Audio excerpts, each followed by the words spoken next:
আলাইকুম, welcome to double fun BD. প্রিয় দর্শক, আজকে আমি আপনাদের তৈরি করে দেখাবো সিম্পল এবং ঘরোয়া উপায়ে ঝটপট পাস্তা রেসিপি মাত্র কয়েকটা উপকরণেই। তো দর্শক, প্রথমে আমি এখানে পাস্তা নিয়েছি, আর এই পাস্তাগুলো আমি নুডলসের মতো যে পাস্তাটা সেটা ব্যবহার করেছি। এখানে আমি 1 প্যাকেট নিয়েছি ছোট সাইজের, আপনারা যে কোনো সাইজের নিতে পারেন। তো প্রথমে আমি এই পাস্তাগুলোকে সিদ্ধ করে নিব। তো চুলোর মধ্যে একটি হাঁড়ি বসিয়ে দিয়ে দিয়েছি পর্যাপ্ত পরিমাণে পানি। এই পর্যায়ে আমি চুলোর হাই ফ্লেমে পানিটাকে ভালো করে বলক দিয়ে নিব। তো আমার পানিটা দেখুন বলক দিয়ে দিয়েছে। এখন আমি এর মধ্যে দিয়ে দিব ম্যাকারনিগুলো, আর ম্যাকারনিগুলো দেওয়া হয়ে গেলে দিয়ে দিব সামান্য পরিমাণ লবণ, আর দিয়ে দিব 1 চা চামচ পরিমাণ তেল। এখানে আপনাদের জন্য একটা টিপস আছে, সেটা হচ্ছে এই তেলটা দিলে কিন্তু আপনারা যখন ম্যাকারনিটা সিদ্ধ করে নেবেন তারপর কিন্তু এটা একটার সাথে আরেকটা জোড়া লাগবে না। তো কথা বলতে বলতেই আমি হাই ফ্লেমে এটাকে 3 থেকে 4 মিনিট জাল দিয়ে নিয়েছি, আর ঠিক এভাবে সিদ্ধ করে নিয়েছি। সিদ্ধ হলে এটা কিন্তু দ্বিগুণ হয়ে যায়, হয়তো আপনারা দেখেই বুঝতে পারছেন। তো এটা আমার সিদ্ধ হয়ে গিয়েছে। আমি চুলো থেকে একটা ছাঁকনিতে এইভাবে ঢেলে নিয়েছি। পানিটা ভালো করে ঝরিয়ে নিতে হবে, তারপর সাইড করে রেখে দিচ্ছি। এদিকে চুলোর মধ্যে একটি প্যান বসিয়ে দিয়ে দিচ্ছি পেঁয়াজ। এখানে দর্শক, আমি যে পেঁয়াজটা ব্যবহার করছি সেটা কিন্তু আমি সবজি হিসেবে ব্যবহার করছি। এখানে আমি মশলা হিসেবে ব্যবহার করিনি, আর সবজি হিসেবে যেহেতু ব্যবহার করেছি তাই পেঁয়াজটাকে ঠিক আমি এইভাবে কেটে নিয়েছি। একটা মিডিয়াম সাইজের পেঁয়াজকে আমি 7 থেকে 8 ভাগে ভাগ করে কেটে নিয়ে তারপর খোসার মতো করে এভাবে ছাড়িয়ে নিয়েছি। এটা দেখতেও সুন্দর লাগে, খেতেও ভালো লাগে।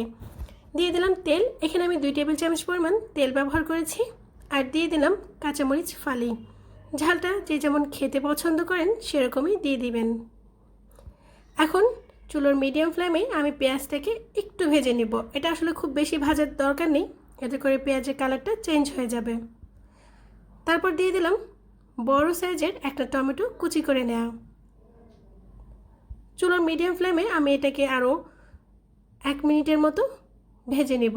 দিয়ে দিচ্ছি লবণ স্বাদ মতো।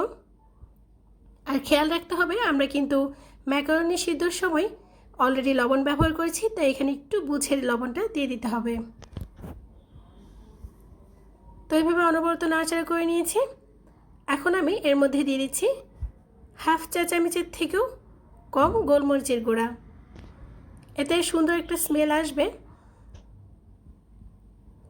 তারপর আবারও নাড়াচাড়া করে নিচ্ছি। এ পর্যায়ে দিয়ে দিলাম সামান্য পরিমাণ পানি, আর দিয়ে দিচ্ছি 1 টেবিল চামচ পরিমাণ সয়া সস, দিয়ে দিব 1 টেবিল চামচ পরিমাণ টমেটো সস। তো সব উপকরণগুলোকে আমি খুব ভালোভাবে নাড়াচাড়া করে নিচ্ছি।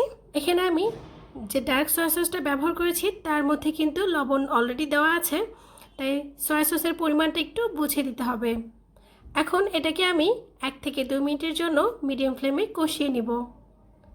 আর 1 থেকে 2 মিনিট পর এটা কষানো হয়ে গিয়েছে। এর মধ্যে দিয়ে দিচ্ছি 1 চা চামচ পরিমাণ চিনি। চিনিটা দিলে পাস্তার যে স্বাদ সেটা কিন্তু আরও 3 গুণে বেড়ে যাবে। এটা কষানো হয়ে গেলে দিয়ে দিব সিদ্ধ করে নেওয়া ম্যাকারনিগুলো, আর তারপর সব উপকরণগুলো আমি খুব ভালোভাবে একত্রে মিক্স করে নিচ্ছি। চুলোর ফ্লেমটা কিন্তু আমি মিডিয়াম ফ্লেমে রেখেছি। আর আজকে যে আমি পাস্তাটা তৈরি করব দর্শক, সেটা কিন্তু জুসি হবে না, মানে হচ্ছে এর মধ্যে আমি কোনো প্রকার চিজ কিংবা কোনো প্রকার মেয়োনিজ ব্যবহার করব না। যেহেতু আমি বলেছিলাম আমি ঘরোয়া উপায়ে এবং খুবই সিম্পল পাস্তা রেসিপি আপনাদের দেখাবো, তাই এই উপকরণগুলো কিন্তু আমি এখানে অ্যাড করব না।